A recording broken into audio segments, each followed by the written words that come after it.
Assalamualaikum warahmatullahi wabarakatuh. Perkenalkan, saya Rini Astuti dan di sini saya akan menyampaikan pandangan serta hasil analisis saya mengenai wacana amandemen Undang-Undang Dasar 1945. Menurut saya ada beberapa poin yang perlu dipertimbangkan, diperhatikan, dan dicermati sebelum melakukan amandemen. Poin pertama yaitu isu yang lebih mendesak. Nah, wacana amandemen ini sendiri kan dikeluarkan pada saat COVID-19 dan amandemen ini akan difokuskan pada PPHN atau pokok-pokok haluan negara. Menurut saya pada masa pandemi COVID-19 seperti itu, pemerintah seharusnya lebih fokus terhadap kesehatan dan pendidikan masyarakat serta kestabilan ekonomi negara baik pada masa pandemi maupun pasca pandemi. Kemudian poin kedua yaitu ketidakstabilan hukum dan ketidakpastian sistem tata negara. Perubahan konstitusi yang berlangsung terlalu sering ini dapat menyebabkan kesalahpahaman dan kebingungan pada masyarakat karena masyarakat sendiri memerlukan waktu untuk beradaptasi terhadap suatu perubahan yang terjadi. Perubahan ini juga dapat berpengaruh terhadap keberlanjutan pembangunan negara. Selain itu, perubahan yang terlalu sering ini juga dapat mengakibatkan ketidakpastian pada sistem tata negara yang kemudian mengganggu fungsi pemerintahan. Adapun poin ketiga yaitu penyalahgunaan atau penyimpangan amandemen.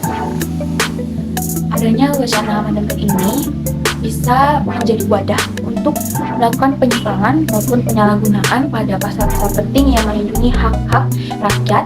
Juga amandemen ini dapat dijadikan wadah untuk kepentingan pribadi dan keluarga. Hal-hal seperti ini dapat mengurangi rasa percaya masyarakat terhadap pemerintah sendiri.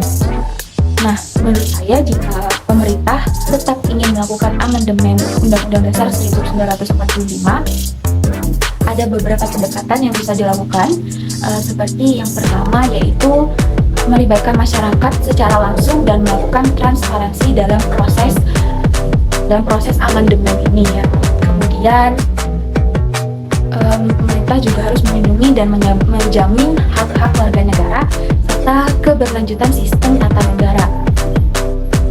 Pemerintah juga harus melakukan diskusi, kajian, dan analisis secara mendalam mengenai akibat dari melakukan amandemen ini terhadap negara maupun masyarakat. Maka dari itu sebelum melakukan amandemen maka harus ada kesepakatan bersama yang matang.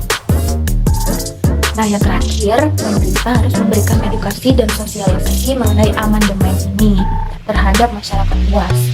Dan jika amandemen ini sudah dilakukan, maka pemerintah harus tetap mengawasi dan mengevaluasi apa yang kurang dari amandemen tersebut dan memperbaikinya sesegera mungkin.